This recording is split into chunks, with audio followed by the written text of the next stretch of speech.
আসসালামু আলাইকুম everyone, welcome to my daily blog. আজ আমি খুব সহজেই হাতে মাখিয়ে এবং অল্প সময় কীভাবে মুরগির মাংস রান্না করা যায় সেটাই দেখাবো। চলুন তাহলে শুরু করা যাক। প্রথমেই আমি যে পাত্রে রান্না করব সে পাত্রে পরিমাণ মতো মুরগির মাংস নিয়ে নিয়েছি। এরপরে পেঁয়াজ কুচি, কাঁচামরিচ কুচি, হলুদের গুঁড়ো, মরিচের গুঁড়ো, এলাচ, দারচিনি, তেজপাতা, আদা বাটা, রসুন বাটা এবং শেষে পরিমাণ মতো তেল দিয়ে ভালো করে মাখিয়ে নিয়েছি।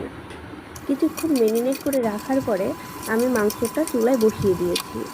আপনারা ইচ্ছা করলে ম্যারিনেট না করেও মাংসটা সাথে সাথেই চুলায় বসিয়ে দিতে পারেন। এরপরে আমি কিছুক্ষণ ঢাকনা দিয়ে মাংসটা ভালো করে কষিয়ে নেব। আস্তে আস্তে যখন মাংসটা ভাজা ভাজা হয়ে যাবে, অর্থাৎ তেলটা উপরে উঠে আসবে, এই যে দেখুন আমার কত সুন্দর একটা কালার আসছে, তখন আমি মাংসটার ভিতরে সামান্য কিছু পানি দেব। এই মাংসটা যেহেতু একটু শক্ত হয়, এজন্য আমি প্রথমেই মাংসটাকে একটু ভালো করে সিদ্ধ করে নিয়েছি। এরপরে আমি কিছুক্ষণ ঢাকনা দিয়ে ঢেকে ভালো করে মাংসটাকে সিদ্ধ করে নেব।